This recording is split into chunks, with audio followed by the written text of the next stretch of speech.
Welcome to the Mockingcast, the podcast of Mockingbird Ministries. I'm David Zoll, your host, and in just a few moments, I'll be joined by my co-hosts, Sarah Condon and RJ Heyman.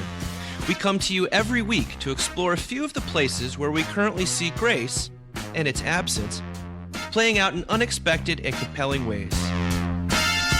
Glad to have you with us. Praise the Lord. Praise the Lord. God.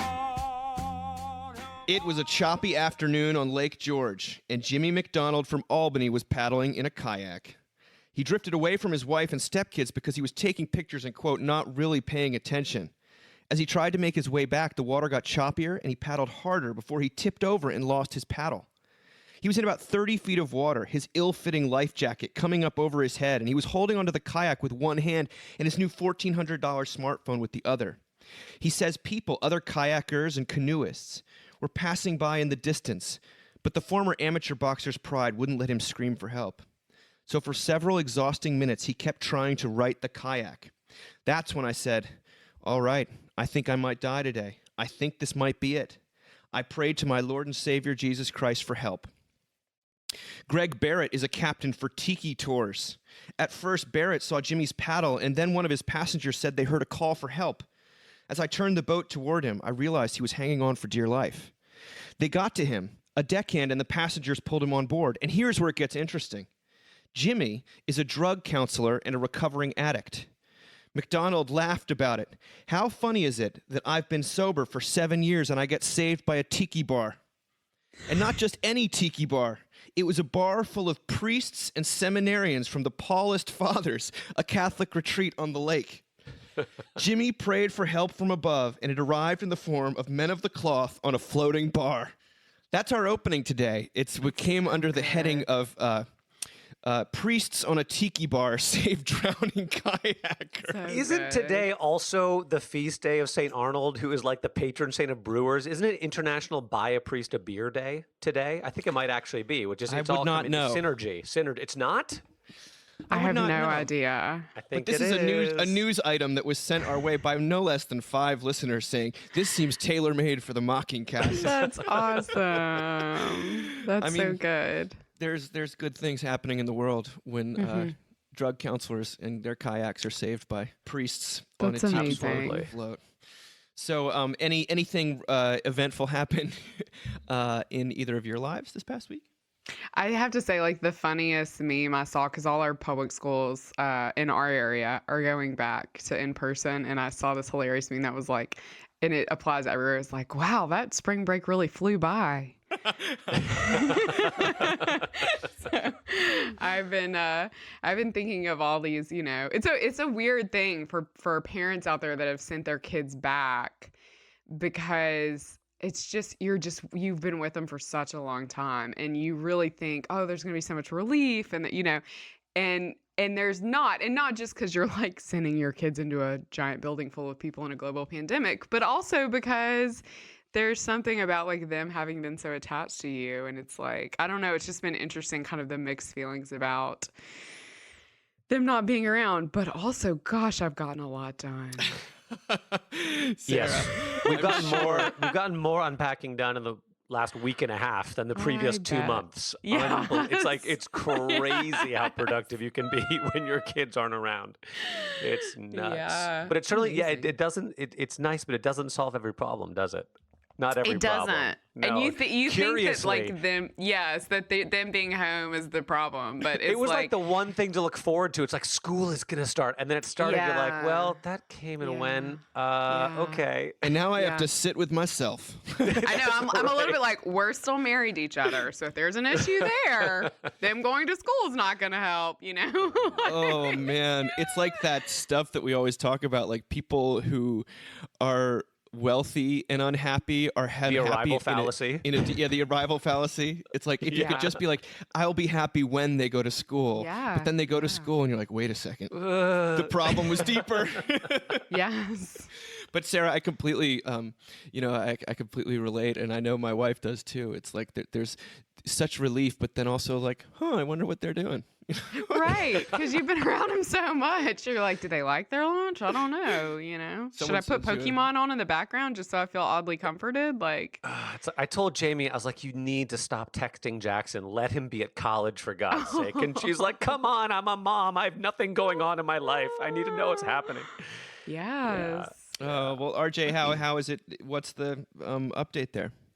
He's doing great, actually. He's super happy in Austin, has a great little group of friends, and they're hanging out and I'm sure in a totally safe, socially distanced kind of way.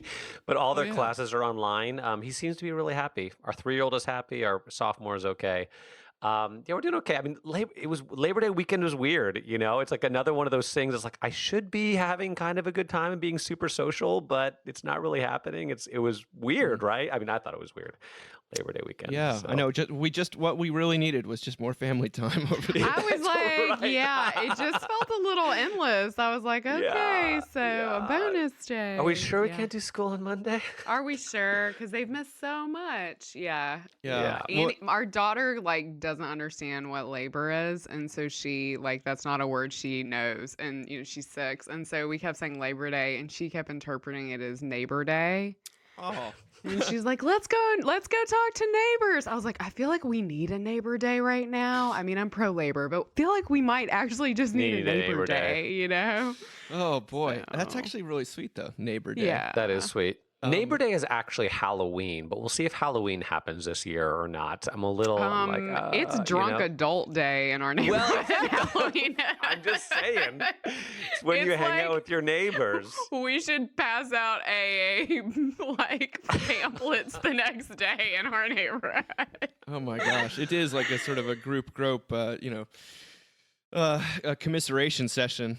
I love. We should. Last year there was like terrible thunderstorms or something on Halloween, and they sort of postponed Halloween as like in the their tornado warnings or something like that. So the city postponed Halloween, and my wife keeps saying we should have known that this was not going to be a good year when they had to cancel Halloween. Like that was not a good sign. It was portentous. Well, let's actually, in honor of Labor Day, we're going to talk about work a little bit here. There was an article that appeared in the New York Times Magazine written by Nellie Bowles, who we actually interviewed for the future issue of our magazine. And lots of folks sent it our way. It said, God is dead, so is the office. These people want to save both. Now, I wrote about this on the website, but here's what she writes. She says, in simpler times, divinity schools sent their graduates out to lead congregations or conduct academic research. Now there is a more office-bound calling, the spiritual consultant. Spiritual consultants blend the obscure language of the sacred with the also obscure language of management consulting to provide clients with a range of spiritually inflected services, from architecture to employee training to ritual design.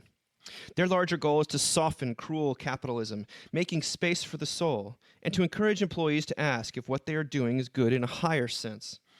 Having watched social justice get readily absorbed into corporate culture, they want to see if more American businesses are ready for faith. We've seen brands enter the political space, says Casper Terkuli, co-founder of Sacred Design Lab. The next white space in advertising and brands is spirituality. And they sort of, to be fair to this, this is me speaking to this trend, which is a little bit eye roll inducing, shall we say. But the Nellie Bowles writes, if part of religious work is finding people in need wherever they are, then spiritual innovators should go toward the workplace. Fair enough, right? Regardless of what you and I might think about it, the fact is that people are showing up in the workplace with these big deficits in themselves when it comes to belonging and connection to the beyond. Of course, it's hard to exhort workers to give their professional activities transcendental meaning when at the same time those workers can be terminated. It can be done badly, and when done badly, it can cause harm, said Miss Thurston, one of the Sacred Design Lab owners. For example, how can we be in deep community if I can fire you? Tara Isabella Burton, the journalist who we speak about, who we mentioned quite a bit, calls it this bespokeification of religion, or the unbundling of rituals. In the unbundled world, people pick what they want from different faiths and incorporate it into their lives. A little Buddhism here, a little Kabbalah here. It is consumer-driven religiosity. The idea is that what we want, what feels good to us, what we desire, that all of this is constitutive of who we are, rather than community, Miss Burton said. We risk seeing spirituality as something we can consume, something for us, something for our brand. What are your impressions of this article, which describes a real, sea change or watershed movement? I don't know how big it is. It's certainly a seculosity kind of hashtag all up and down it. But what stuck out to you guys about this? I first of all, I think there's a profound need for people to have a spiritual life, and a lot of people don't. And so I think that this, on some level, right, this makes sense that people are needing this. I'm thinking about women I know at church who are, higher level types at, in these big companies, and how, they've told me about, like, during the pandemic, how they basically were like almost therapists and check-in buddies for, 23-year-olds, right, who were new in the office, and how they were almost filling that role of, like, making sure they're okay, making sure they're well. You can call it a therapist, you can call it a mom. These women, I don't talk to men probably in the same way I talk to women, but I know many women who have had to fill that role, and they're like, either like high up at these companies or they're HR or whatever. So, I think the need is profoundly there. It's complicated. It's kind of like Peloton classes, which I thoroughly enjoy. There's a kind of encouragement, spiritual kind of connection thing that happens, and they talk about the community. Hell, it's a little bit like public radio when they're like, we'll give you a tote bag and, you're connected to this community. And I like how I just did public radio in my dad's voice. But like, it's still not actually community. And I think that's the thing that I find troubling about this is, the beautiful thing about religious community, whatever religion you happen to be, is that you kind of have to bump into each other and love each other. And that is like such a refining fire. At least in my life, it's been, it's made me a more forgiving person. It's made me a more patient person. It's made me a more humble person. There's more humility in my life. And so I guess I just, I understand the need for this, but it makes me sad because I don't think you get that same kind of refining thing. Do you know what I mean? Yeah, totally. Especially not if you could be fired. Right. Well, there's that. That's a whole other thing. There's a reason why they hated Toby in the office, right? He was the HR guy, but like he was also the HR guy. Like, yeah, totally. So. Well, Sarah, you used exactly the word that I came to my mind, or I just felt sad. Like this, this whole thing made me kind of sad. And it really felt like, and this is kind of a heavy word, but I'm going to define it and use it anyway. It felt like idolatry, right? And I've got my own idols. Sure. I've got my own things that I look to for meaning and comfort and hope that are not Jesus. But to me, I remember someone I heard a sermon, I think it was Leander Harding, actually, who was a professor of mine at seminary, and just talking about how, the thing about an idol, it always takes more than it gives. It always takes more than it gives. And to me, this is just the religious. It's striking to me that churches has spent so many years trying to learn from corporate culture, and now it feels like corporate culture is trying to learn from religion. And when you mix this religious impulse with the workplace, which is a space that is dedicated to productivity, the making of money, that sort of thing, it feels like you're opening up a space for so much pain and hurt to happen, because those relationships, I don't want to say the relationships aren't real, because clearly real relationships happen at work. But when they do happen, they usually happen sort of separate from work, and hopefully they continue in spite of work. But to think that like people who are in competition with one another, people who are managing one another, people who have bosses can be in this kind of real sort of deep relationship with one another, it seems like a lie, and a lie that is going to hurt people. And it reminds me of something Bishop Fitzallison once said. He was asked to give like the eulogy for a man that he knew, and he was sort of taken aback. He's like, but wait, I don't know him that well. And they were like, well, he thought you were his best friend. And this sense of, and this happens with men a lot of the times, where they'd mistake work relationships for real relationships. You spend so much time at the office, and you're schmoozing, and you're going out to dinner, and you're building those relationships all sort of at the end of the day in the name of doing the deal or whatever. And then you mistake those relationships for real relationships. And when you find out they're not, it made me kind of sad and a little bit nervous. And I guess the last thing I'll say, it reminded me of, we talked about Tim Kreider, I think, last episode a little bit. He has a great essay in We Learn Nothing called Work, a Manifesto, where he talks about kind of the Protestant work ethic, the Puritan work ethic, which is kind of, taken over America, this religion we've made out of work. But he ends it by talking about, like, let's remember, after all, in the Bible, work is a curse, right? It's a curse in the Garden of Eden. And that's not to say that there can't be good things about work, but to try to elevate it, to try to make it something more than it's meant to be. I mean, you're supposed to always be fulfilled by, always be joyful in, always find meaning in.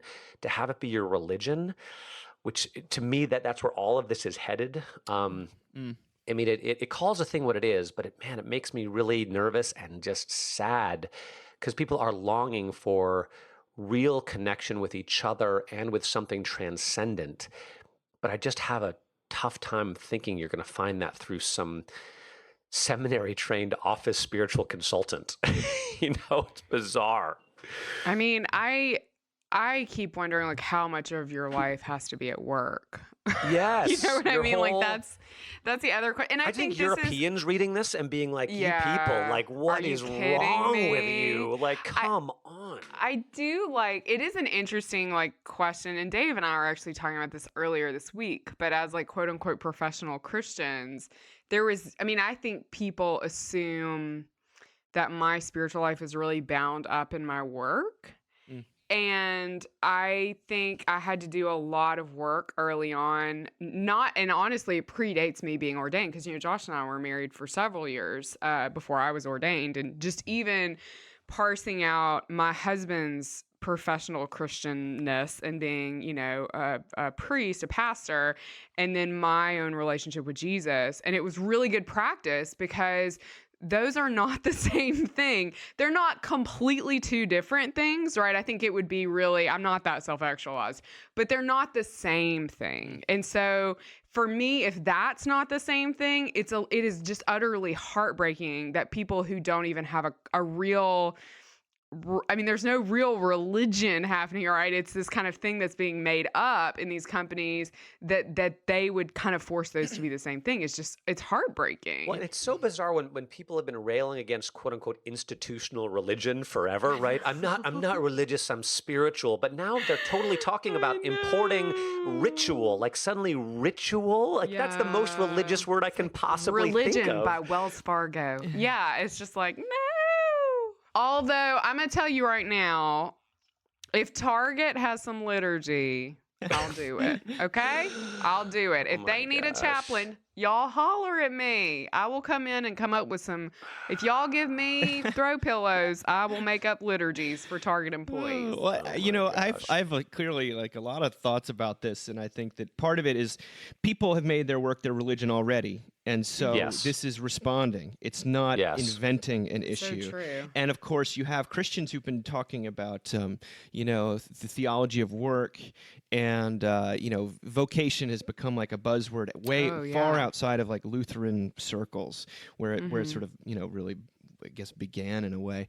So I want to applaud a little bit of it's like, well, they're going where people actually are living, and especially during a pandemic when you still have a job, but you don't really have a church in the same way. And again, it comes back to all of our sense of what's urgent, what's essential, and these uncomfortable conversations about these things. Because the truth is, if you can't go to church on Sunday, but you still can congregate at your office well, then where is your soul kind of residing? And so, like, I I think church people should listen to this. I also think that, and again, like, I'm of the opinion that the seculosity of work is the dominant form of seculosity in our culture. It's not politics. Well, for a certain segment of the population, not for everybody, as another article will sort of highlight. Yeah, but well, for a certain segment. For a certain segment, it's not. Well, the people that I encounter are much more willing to compromise their politics for their paycheck. Still, even post all of these things, people are much more likely to sell out, I guess you could say, or that's so. Maybe it's because of increased financial insecurity or just the gig economy. I don't know what it is, but I still feel like work is a very, very strong thing. And to be honest with you, it feeds in personally. Like if I can't preach or speak or travel or really even write because my kids are interrupting things. I feel like that's been the hardest part of the pandemic, for the quarantine for me. It's like it's that sort of identity crisis. It's the realizing, oh my gosh, I am what I do. I'm justified by my job, and like who am I? And for me, I keep punting back to nostalgia, but part of that is trying to figure out who you were before you started doing all these things, before you had these kids, or before you started had a nonprofit or whatever. It's like to figure out, because that's kind of, some of that's been taken away. And those are useful questions to ask. Again, I said this in the article I wrote about it, but ritual is not something that I've personally have been missing about church. I've been missing transcendence, which I know ritual points to. I've been missing God in a way, not that God is, you know what I mean. I've been missing community. God's not a building. Yeah, gosh, Dave. Dave, I don't know if you heard that, but the church is not a building, Dave. But the sense of ritual being something that is just connotes anything larger than yourself or larger than the bottom line. Yeah. I get that. And I get that if people have made their job their entire life and their main question about the new office is, can I bring my pet because I'm basically going to live there? Then and then someone dies in the office and they have no idea what to do. I mean, right. I get it. Like let's try to find something. We got to find some language, and it may be anodyne, it may be antiseptic, it may be completely emptied of any kind of hope, and yet you still have to function in that scenario. So I feel for these people. I see the need as being something that they didn't create, but again, I echo the sadness, because I know that you want to say, like, hasn't the pandemic shown just how hollow our seculosity of work is? Because all of us had nervous breakdowns when we couldn't go to the office, didn't we? I feel like that sort of the mental health statistics we've talked about really do bear that out. But it's more than just not being able to go to the office. It's the loneliness, it's the solitude, and it's the it's been made clear to me is just how much I rely on kind of distraction to keep me going.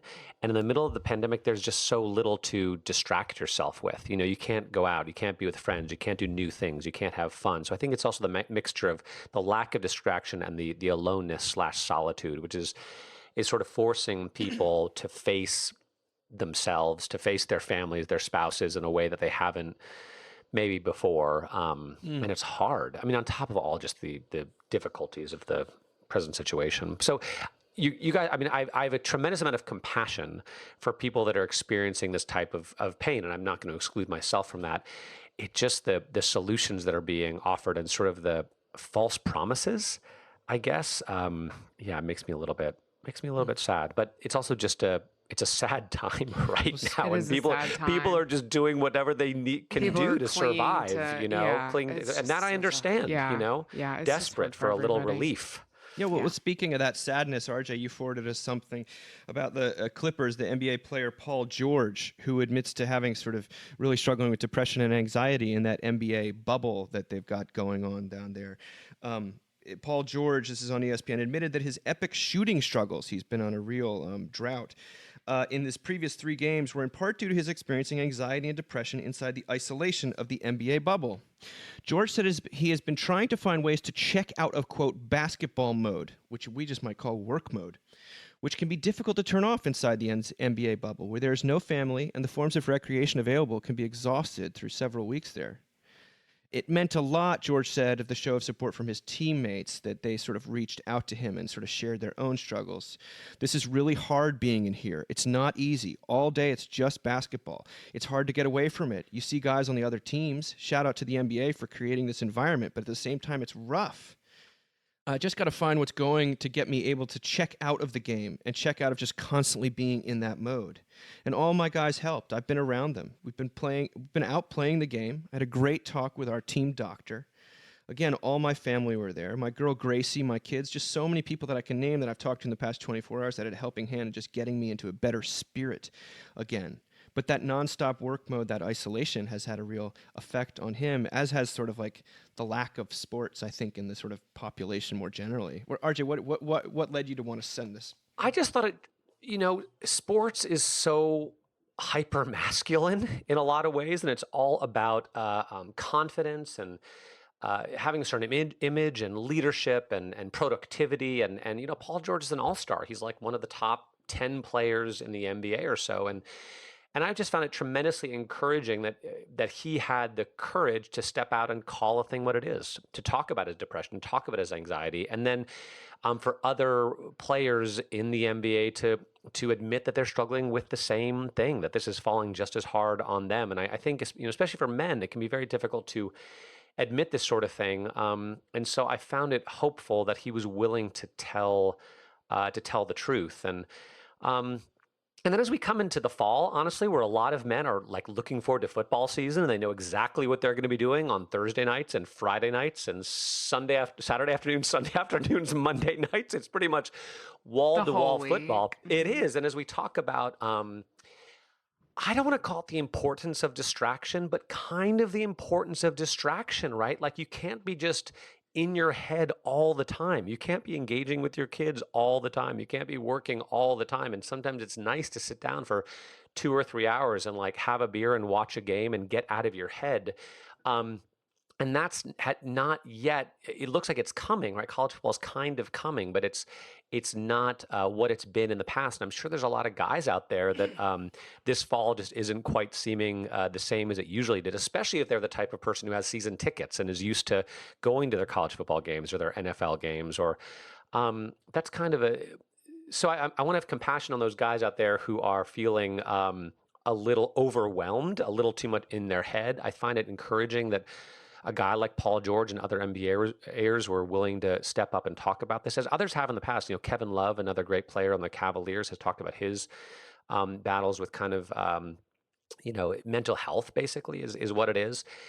And then I guess the last thought that occurred to me, it's such a funny name that's been given to this little phenomenon in Orlando, the NBA bubble. The idea is that everyone is in one place, you can't leave, you get tested, and if everyone's clean, they'll all kind of stay clean.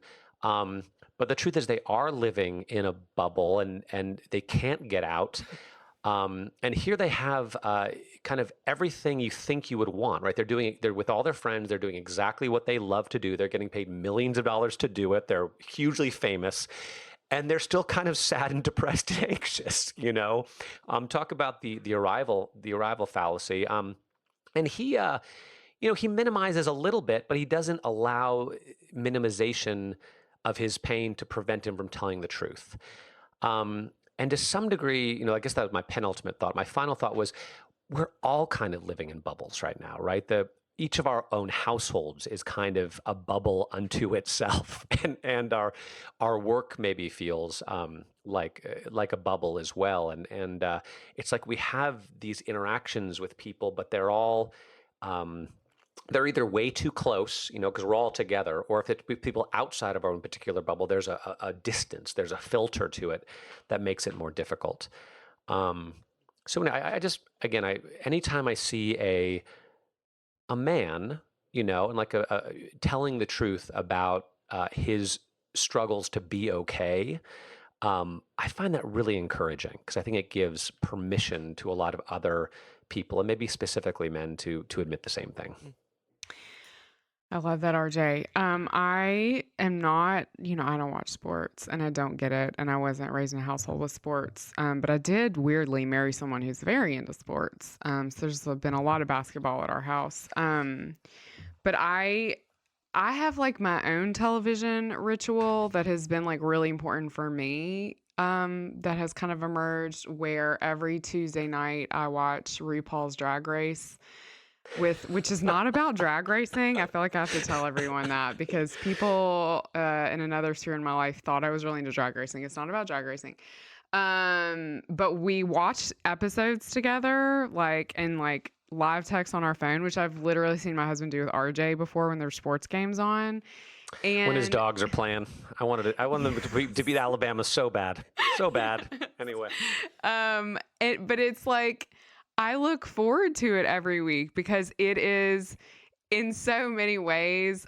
It's competitive. It is a little like sports. It's all men. It's competitive. But I would not call it hyper masculine. After a fashion, yes. Yes, but here's what it is. It's completely something different, right? Like it's Yes. not. And It's now not. for something completely different. Yeah, it's just of a different world. And like I do feel like my husband gets that when he gets to watch sports. Like it's just a whole different world he gets to step into. And I never thought I would feel like bad that like, I mean, feels like football's up in the air a little bit. But I feel bad for him and for these guys that really love to watch this stuff because I know I've kind of counted on that, little ritual every week in my own life. Yeah. So, Well, it roots you in yeah. the present too, because like that's one of the things that people say about in the age of streaming. A live broadcast of a sports Yes. game or an Yeah. award show is about the only thing left that will take you Yeah. into the present and in which you can have a communal experience. I mean, in the Yes. way that people sort of election night has become that for people. But Totally. but the stakes are so much lower, and Yeah. even in reality TV, that's still the same thing. It's being broadcast once a week, or you Yeah. have a set time you watch it with your friends, and you can sort of commiserate. And we've lost that sort of monoculture in a lot of ways because it is a community thing. It is a story that you get wrapped up in the case of sports, and yes, in the case of like competitive reality TV, there are winners and losers, and you kind of can be emotionally attached to one thing, and you can Sure. watch these dramas play out. And I think that that is tremendously therapeutic for people who are otherwise going to. Who we all need a little bit of that, not only the present tense aspect, but to watch the victory happen and loss, and we can deal with these things that are going on in our It's own mass lives. therapy in some weird That are ways. going on in our own lives if they're a little detached and they're sort of out there, I think. And so I lament that too. Even though, again, I'm not a big sports guy, but I just finished the recent season of Alone, and it was, I watched that. And you were present tense. rooting for your Nationals last year and your Cavaliers, in Charlottesville. That's true. You've had The some, Kate and I've been some watching sports high moments. My wife and I've been watching the U.S. Open, and just this, it's just so eerie. There's like bizarre. there's like one coach in the stands and maybe a journalist, and That's crazy. it's a very yeah. what do we make of this going forward? Well, let's go out of sort of basketball mode, and as RJ mentioned, an entire segment of the population that perhaps we're overlooking when we talk about this. This is from Chris Arnade, who wrote that wonderful book, Dignity, and we talked about Back Row America and McDonald's and churches. He wrote a piece for the American Compass called Dignity to Endure, it was for Labor Day. And he was writing about sort of the misunderstandings of work from that he sort of perceives as someone who spent a lot of time with the sort of back row America, the lower echelons of society. He says, for our technocratic class, politicians and the elite media, their resume and career define who they are. They are careerists, so they assume everyone else must be a careerist. And they look at everyone else working, including the guy in dirty clothes driving the F-150, and assume he is a careerist as well, just one in a different and mostly icky career. Or if they do acknowledge careerism isn't for everyone, they end up romanticizing manual labor. They do this because the alternatives are too uncomfortable, that their comfort and lifestyle requires the labor of people who are not enjoying the laboring at all. Many Americans see work as a thing to deal with, that hopefully gives them enough stability or money to have a shot at being who they really are, which is a good father or a good mother or a Bucks fan or a great golfer or a rising dirt track racer or the person who throws the best block parties or a reliable singer in the church choir or a competitive barbecuer or a good solid friend that will do anything to help anyone else out. or someone, quote, keeping their head above water and doing it without losing their cool because it is easy to lose your cool in this crazy world. That doesn't mean they don't want to be good at their job, but there are a lot of hard jobs because life is hard, and a lot of people would rather focus their energies on being good at their lives. Work is only a part of that. Let's not try to make it the only part. I thought it was a helpful reminder. And he tells a bunch of stories of people that are, just making ends meet, working at Waffle House, and really, just that work is a means to an end. It's not an end in itself.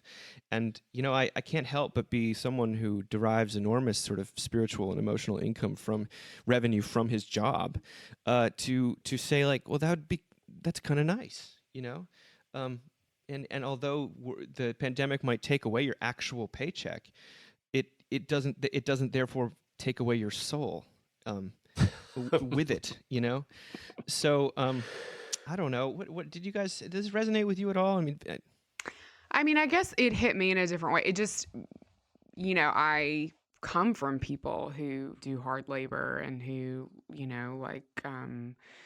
for whom their identity is not bound up so much in their work. My parents certainly don't fit that, but they were probably the first generation in their family that didn't kind of fit that model.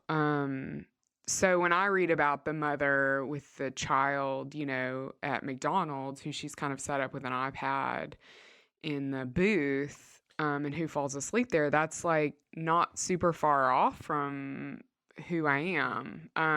And so I'm related to people who could do that. That would not, and who might have to do that. And so, I really appreciate us not romanticizing it. I think that's a very important thing. And I guess I just appreciate us bumping into those people more and having more of those people in our lives and understanding, how hard it is. Actually, I don't know, Dave, I just come from a different place because I feel really fortunate that my work gives me a lot of meaning. I do know what you mean, though, because you and I both know clergy and just professional Christian types who have lost their job and then basically are like, well, I guess I'll just walk to hell now, because so much of who they were was bound up in it. And there is something kind of incredible about the idea that you might lose your job, being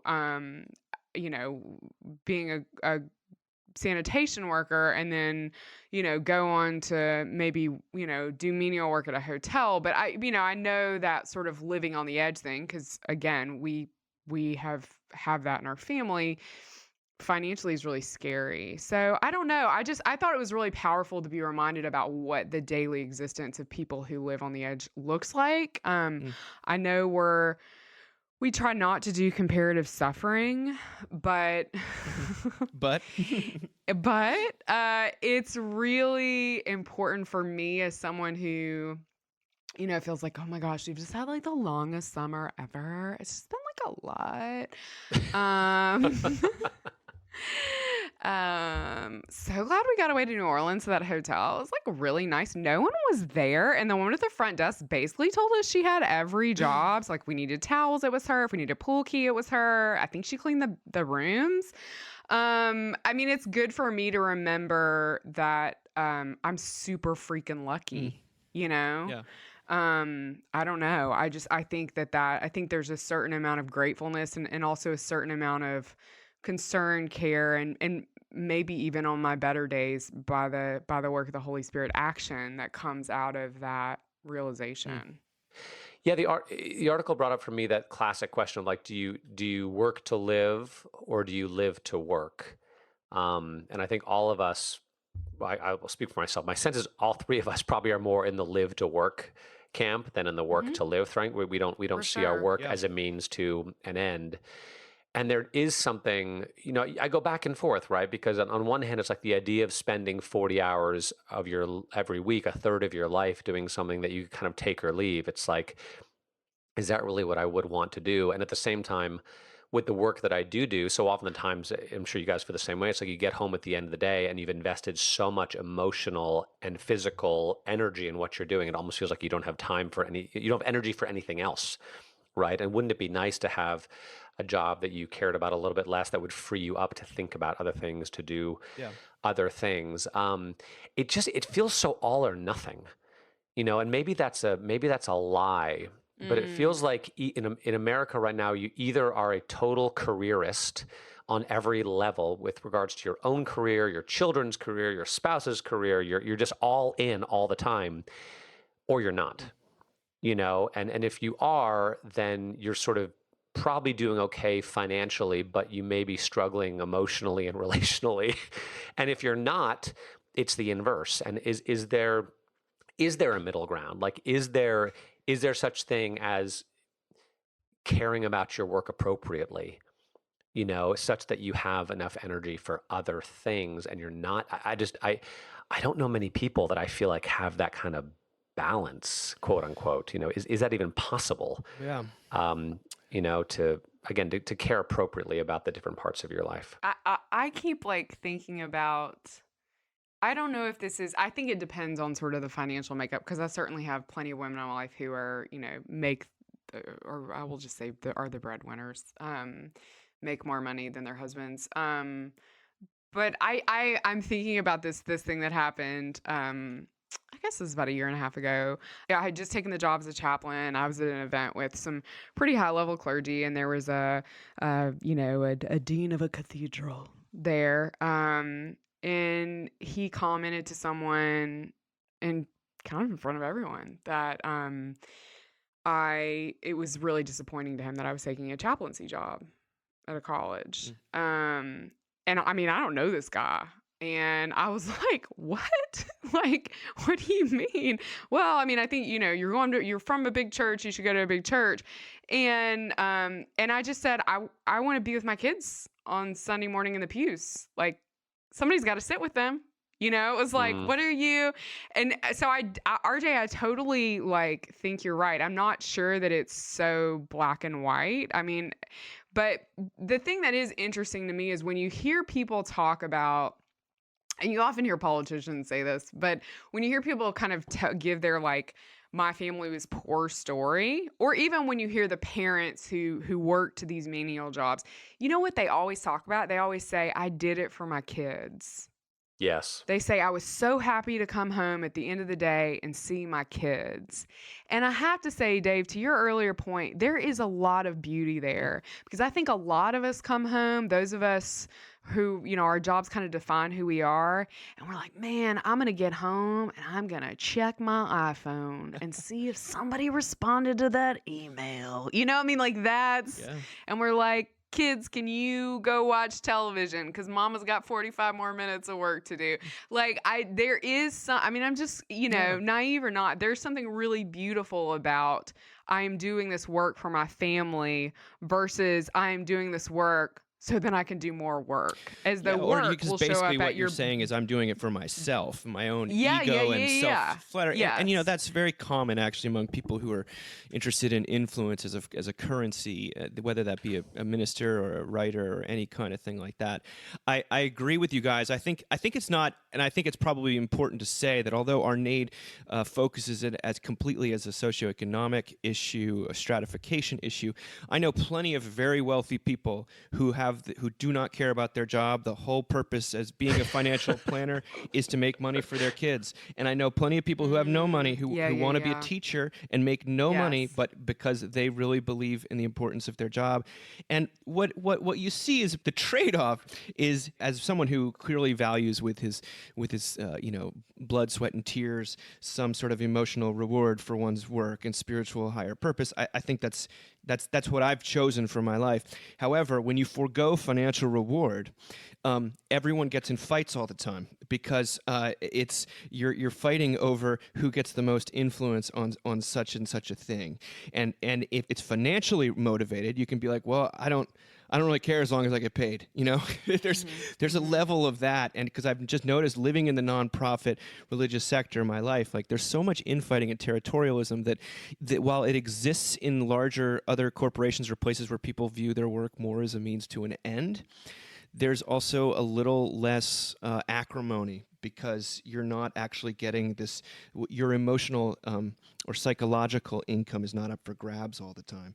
So, this is just more thoughts born out of pandemic living and facing oneself. But before we don't have that much time left, so I want to. There's a couple of more articles to speak about, and one is Alan Jacobs has got a new book out called "Breaking Bread with the Dead," and an excerpt of it appeared in the Atlantic this past week, which touches on a lot of what's going on in the country, and it's called "Hate the Sin, Not the Book." And he says, as we try to manage our wild dispositions of 2020, we need two things. First, we need perspective, and second, we need tranquility. And it's voices from the past that can give us both, even when they say things we don't want to hear, and when those voices belong to people who have done bad things. One of the best guides I know to such an encounter with the past is Frederick Douglass, an escaped slave, America's most passionately eloquent advocate for the abolition of slavery. On July 4th, 1852, Douglass gave a speech called The Meaning of the July 4th for the Negro, and it is as fine an example of reckoning wisely with a troubling past as I have ever read. He begins by acknowledging that the founders, the American founders, were, quote, great men, though he immediately goes on to say, the point from which I am compelled to view them is not certainly the most favorable, and yet I cannot contemplate their great deeds with less than admiration. Yes, Douglass is compelled to view them in a critical light because their failure to eradicate slavery at the nation's founding led to his own enslavement, led to his being beaten and abused and denied every human right, forced him to live in bondage and in fear until he could at long last make his escape. Nevertheless, Douglass says, quote, for the good they did and the principles they contended for, I will unite with you to honor their memory. What, for Douglass, made the founders worthy of honor? Well, quote, they loved their country better than their own private interests, which is good. Perhaps best of all, quote, with them, justice, liberty, and humanity were final, not slavery and oppression. Therefore, quote, Douglass speaking, you may well cherish the memory of such men. They were great in their day and generation. End of quote. In their day and generation. But what they achieved, though astonishing in its time, can no longer be deemed adequate. This is Jacobs. Indeed, it could never have been so deemed because they did not live up to the principles they so powerfully celebrated. And so Douglass must say these blunt words. This 4th July is yours, not mine. You may rejoice. I must mourn. I wonder whether I can even imagine what it cost Douglass to speak as warmly as he did of the founders. He has every reason, given what their sins and follies cost him and his black sisters and brothers, to dismiss the founders wholly, but he does not. Again, they were great in their day and generation. It would be utterly unfair to demand of anyone wounded as Douglass was wounded the charity he exhibits here. I would not ever dare to ask it. That he speaks as warmly of the founders as he does strikes me as little less than a miracle. But this fair-mindedness was integral to Douglass's massive success as an orator, as a persuader of the half-convinced and the faint of heart. He knew how to sift, to assess, to return and reflect again.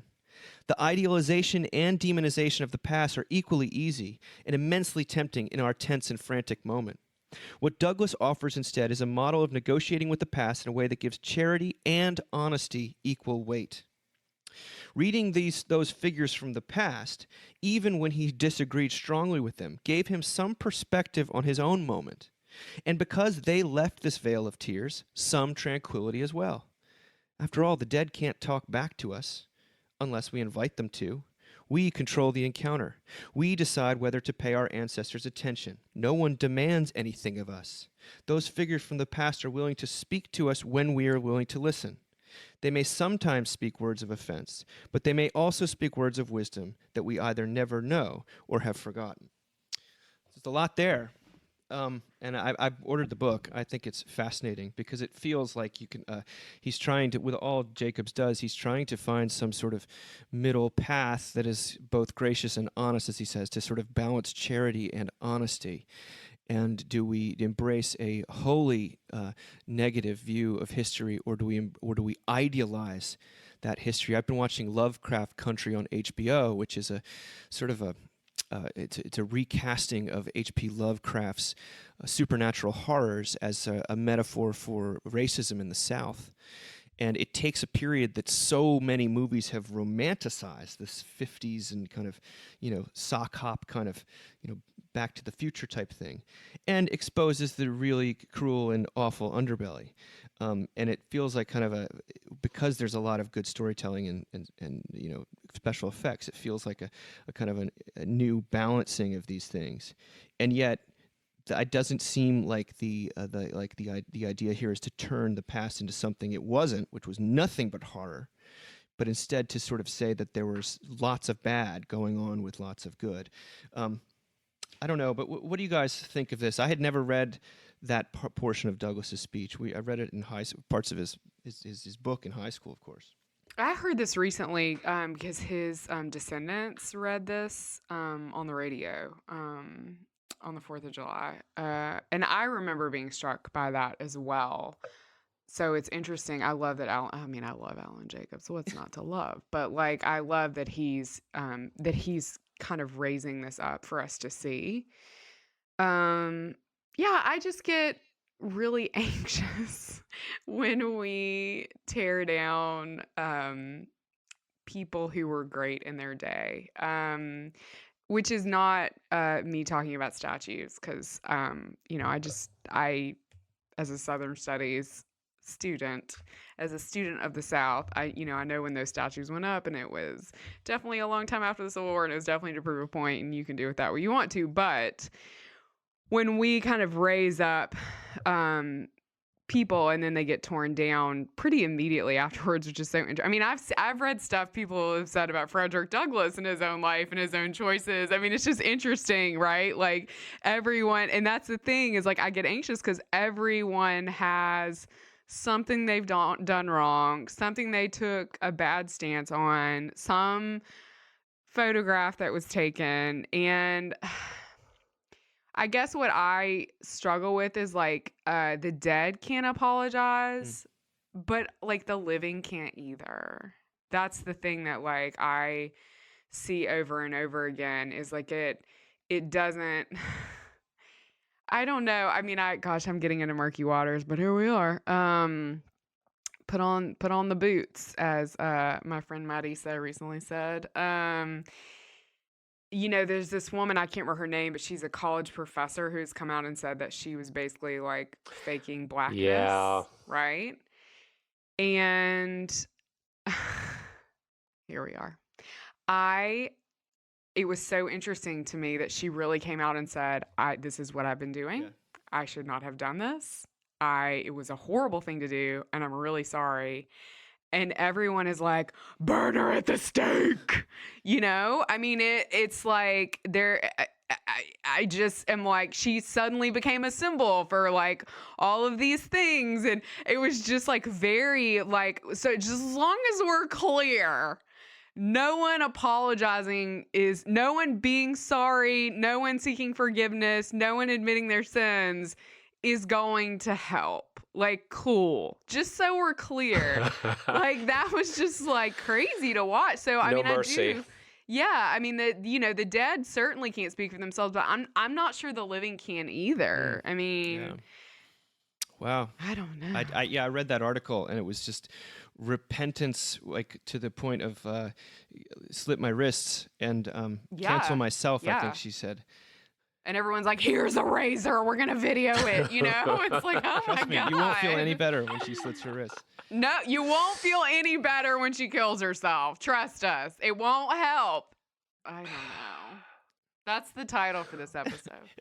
Art, well, got anything to offer? Because again, this model, what they're talking about is he's able to be somewhat gracious towards the people, knowing that in future years, that's what always bothers me. It's the false confidence that why do you think that in 30 years people aren't going to look at you for some position you held that seemed totally self-evident and axiomatic, and that it's a bias. It's a present tense bias or something like that. And what's his Jacobs is always talking about temporal bandwidth, which means he says we don't have the ability to sort of go back or forward in time almost at all. We're living in these very immediate gratification feedback loops.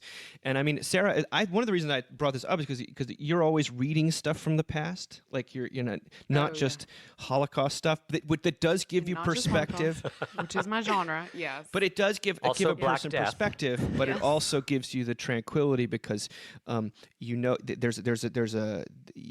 isn't an immediate response. You can sort of respond how you wish, and I love that about it. And he's lauding that in fact Douglass, one of the reasons he was so effective was because he didn't say these founders were categorically in every conceivable way evil. He was able to say actually they were committed to some ideals, they just didn't live up to those ideals.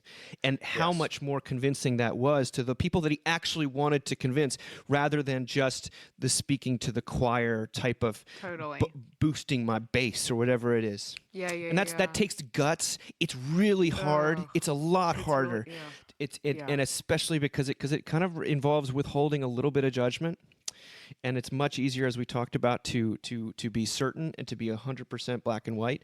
And it also made me think of Hamilton, which my boys are so obsessed with, and how Hamilton is already getting a backlash. It was seen as the absolute tip of the top of the kind of, I don't know, cutting edge Obama era culture, Yeah. kind of progressive, but re-envisioning of America is something to be proud of. And then all of a sudden, like, what is it, like 5 years later, 6 years later, It's happening it's quick. getting canceled, apart. and that he is able to take the good and sort of leave the rest without glossing over it. And they do mention things in the musical, but my boys have learned more about America. It's going to be funny because they're going to think of I think they think that all of these figures in American history actually were black and Latino. They don't make any distinction in their mind. Amazing.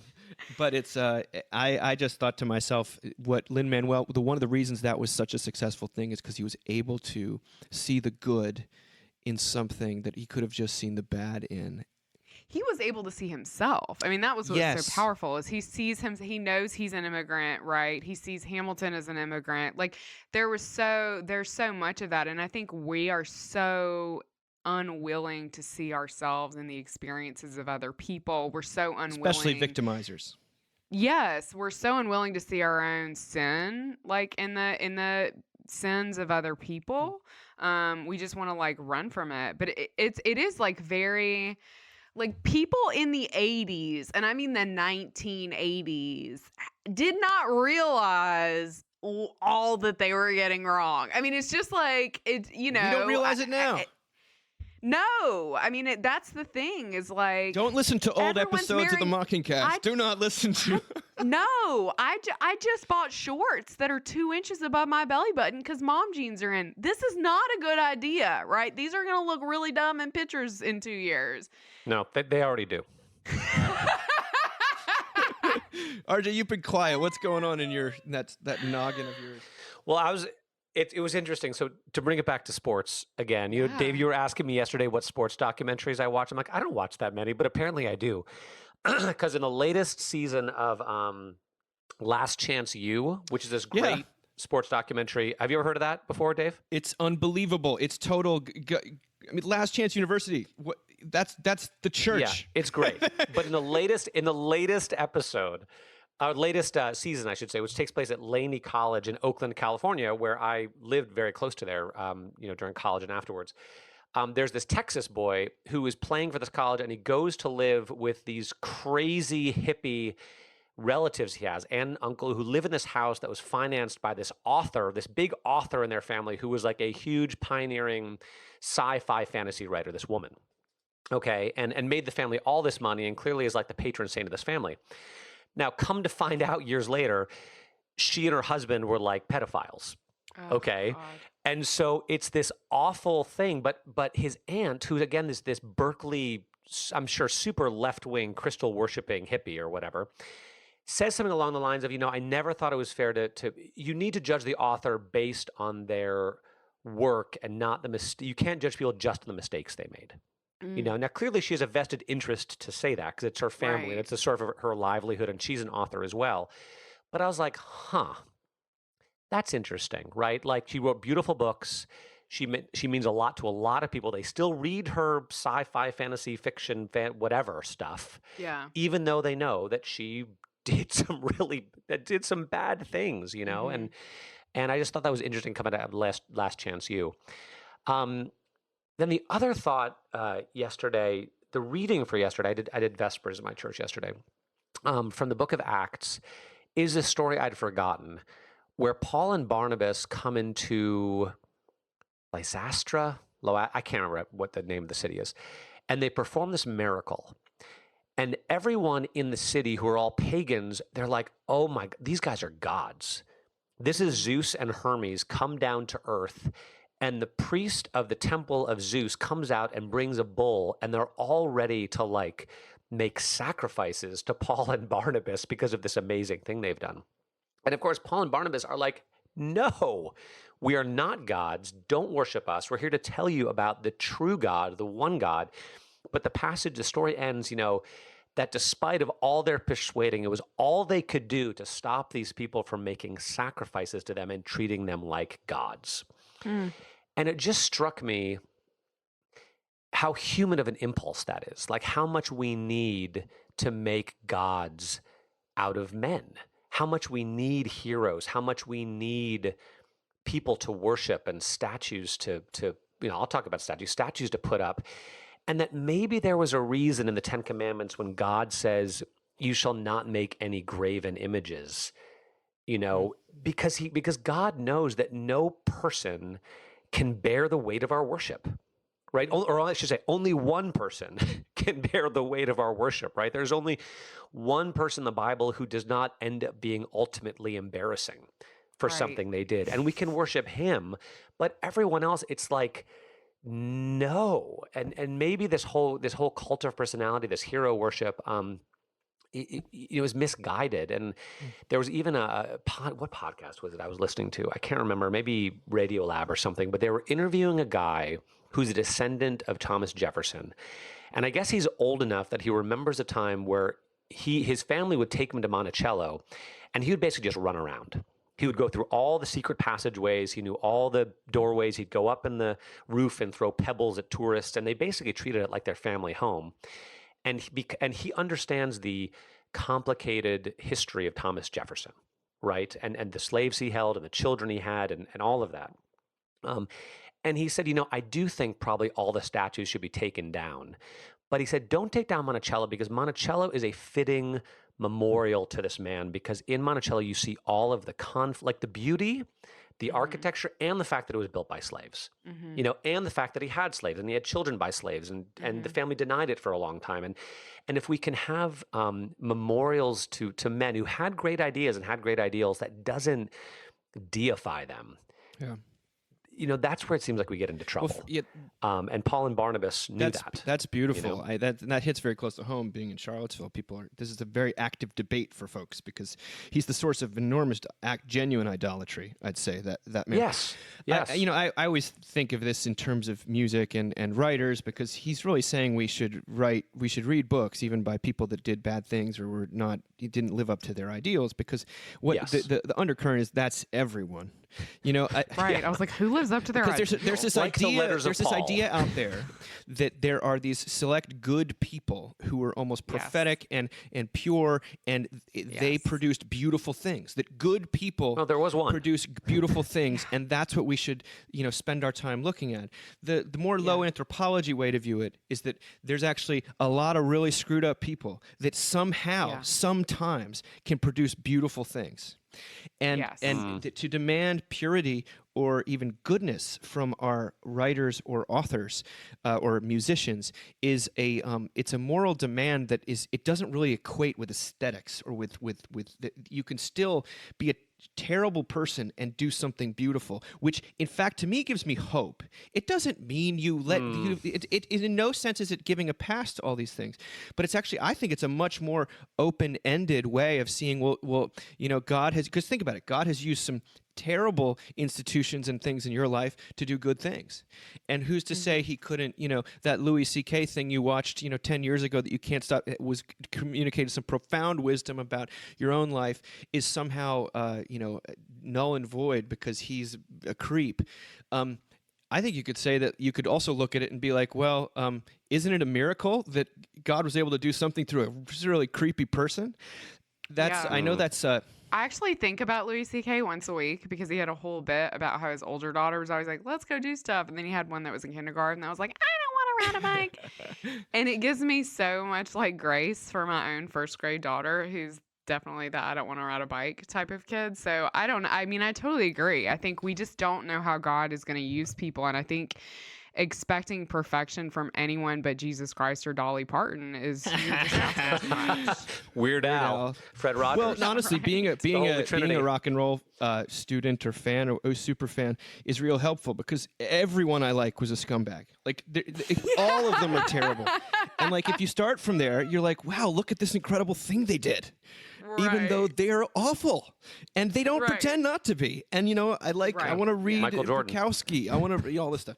Anyway, we're going to close. I know we're going a little over time here, but I think we need to close with one final thing about Julian of Norwich.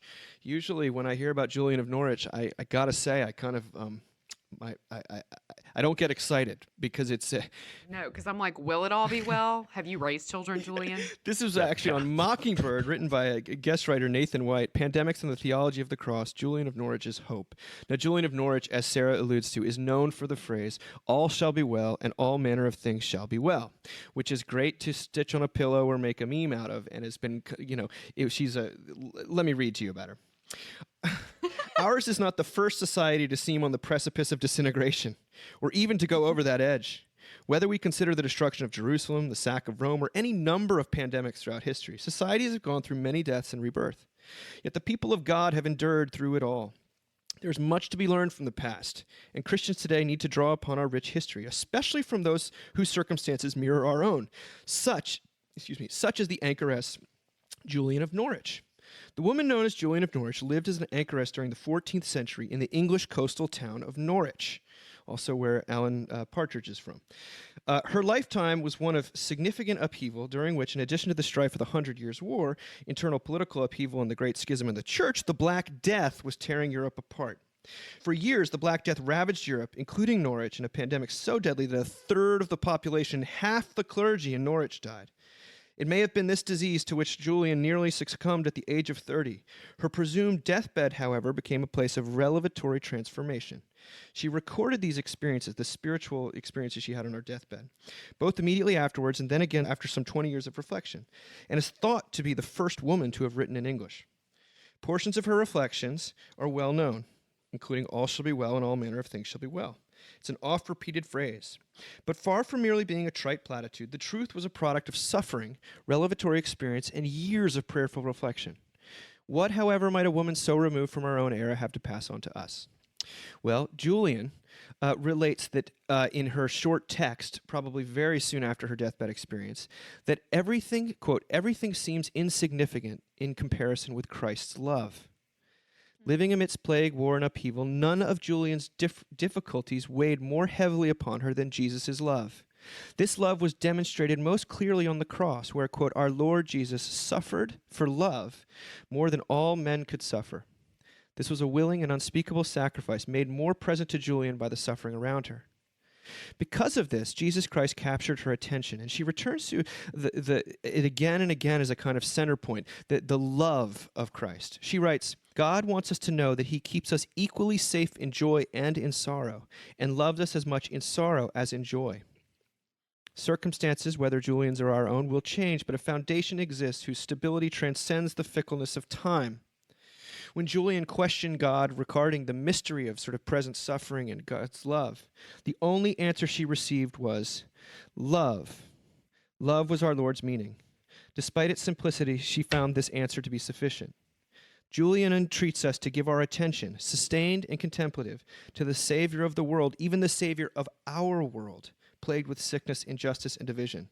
She exhorts us, this is what God intends. He does not want us to be too cast down on account of the sorrows and upheavals that befall us, for it has always been so before the coming of a miracle. This is a woman who was transfixed by the love of Jesus Christ, and that was sort of her starting point and end point. And what she saw in the cross was what actually made her present sufferings. There's a point in there in that text where Jesus says to her, "It was my delight to suffer the passion for your sake," and that sense of love in the midst of being born out in suffering, being born out on a cross, is what the writer of this article seems to think we could take from Julian, that this all manner of things shall be well is true only in the sense of the cross, which is the lens through which we can really survive or gain any kind of meaning. As trite as it sometimes is made to sound, it's actually the most weighty and simple statement of all, because it is one that is soaked in the blood of Jesus. One thing I really love about these women, I mean, Julian's the first, but then there's a whole flurry of them. So there's a woman called Mechtild of Magdeburg I really loved, who wrote around this time too, is that I think we're beginning to see shades of the Protestant Reformation happening in their voices. So it's always very powerful to me to read it from that standpoint, because I think, before seminary, I wasn't super familiar with these women. And then I had this seminary professor who told me that he was going to this is a quote at Yale, put all the girls at the end because we probably wouldn't get to them. So I really had to, I know, it's so progressive there, you guys. It's just amazing. And so I kind of had to read a lot of these women on my own. But when you can read Julian into her era, and I have actually been reading this like super long book about the era in which she lived and how the plague was just constantly reoccurring and no one could figure out how to stop it and everyone was at war, it's all these things happening at once. It's like, my God, like I don't know. I heard this great phrase this week that stayed with me. Even you can trust God even when you can't trace him. Huh. Mm. And I think there's something to that like just trusting in this moment, even though it feels so unwieldy and so deeply sad and unknown, because we have the faith of those who've come before us, that kind of remind us. The other thought I have, which is slightly more salacious, is it's a good thing this is the limited amount of information we have about Julian of Norwich, because imagine if we knew more and she'd done something wrong and we would like all shut her down. So that's just all I'm going to say about that. And it's interesting, these women that really get, raised up, and because they had a very limited ability to publish things and to write things, it's easier for us to deify them. Totally. So it's kind of fascinating to me. Yeah. So. I mean, if you'd actually known her, Julian was a micromanager of the nth degree. She complained. Yeah, she complained a lot. Yeah. Right. RJ, any thoughts? Yeah, a lot of thoughts. I struggle with this kind of thing, because I think about what Jesus says in the Sermon on the Mount about worrying and about the lilies of the field and the birds of the air, and how your heavenly Father feeds them and clothes them, and all will be well, all will be well. And that's the way I want to live. Like I want to wake up every day with a sense of hope and faith, and that God's going to show up, and I, it's not up to me, it's up to him. That's the way I want. I really want to live that way. But then I've got, I got kids, and I've got, budgets to raise and people to lead and programs to carry out and plans to make. And sometimes I do read passages like this, and I think about Paul, and I think about Jesus, and I think about, they didn't have, it feels like they had their own burdens, but those weren't part of the deal.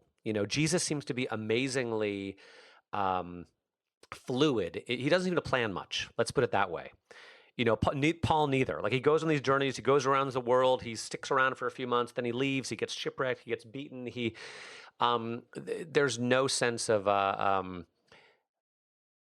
planning or building or something, and I'm a little jealous of that. And at the same time, I know that their lives were marked by different kinds of trials and sufferings, and so I don't know.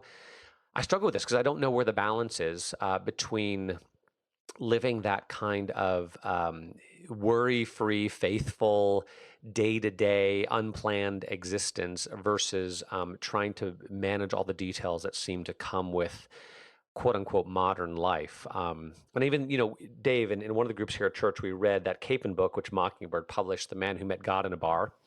And I love the way that the Jesus figure is described as in there as someone who is both deadly serious and the most laid-back person you've ever met. I think that's a really good description because I want to be serious about the things that are worth being serious about.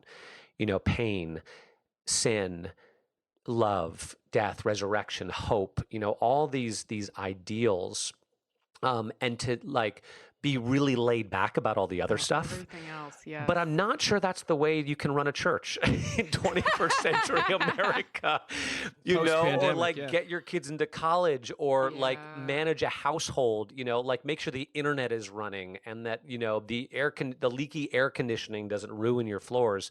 I'm speaking totally hypothetically, of course. 100%. 100%. I don't know how to do that. I really want to do that. Yeah. Maybe I'll get there. I read an article recently that some study suggests that at the age of 47, everyone just gets a lot happier. That's 3 years away. I'm like, ooh, could it be? Huh. Oh my, am I just three years away from bliss? That's awesome. Do you guys feel me? Just 10 more years of misery. It's funny. I mean, for years I've literally prayed that I could wake up in the morning and not have this anxious, immediate panic attack about all the stuff that needs to get done. Existential dismay. You know what I mean? Just utter despair. And I just think sometimes Jesus shows up as Lexapro. And I know that is not what Julian had, but it is easy to read this stuff and to forget what they were writing out of, because especially when people have these little catchphrases, you just don't have the history written, behind the potholder, right. And you need it to remind yourself of why. Isn't it the same with that wonderful hymn, "It Is Well With My Soul," or even "Amazing Grace"? Oh my gosh! These after he lost his entire family, there's such you want to say, okay, stories. I can trust this a little bit more. Yes. I can lean on it. I can lean on this quote, Yes. "All shall be well in all manner." If she said it. Or if he said it, one of the things that makes me think of, and I know we're coming to the end here, but I remember about 10, 12 years ago, a friend of mine who had been brought up Catholic, he was really sort of in the midst of really losing his faith or his confidence in God, and he'd been through a lot, and a lot had happened to him, and he had every reason to be upset and to really feel God's absence in his life, and he just turned to me and said, "Well, what do you make of this?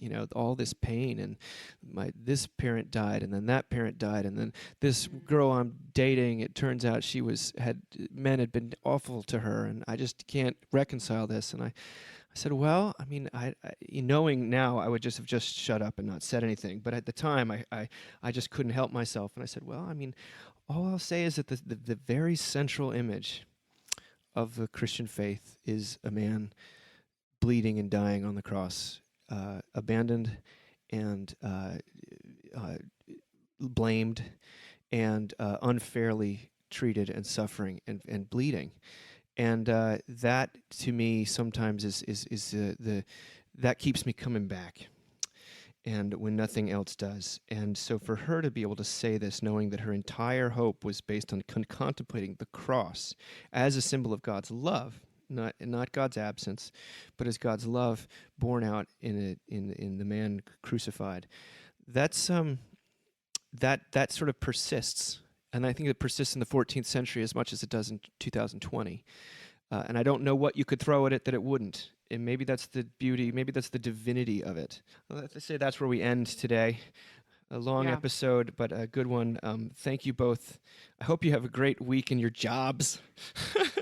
Woo! I hope all is actually well this week for both of you. Thanks for listening. Thanks, Dave. Thanks, you guys. Thanks, Sarah.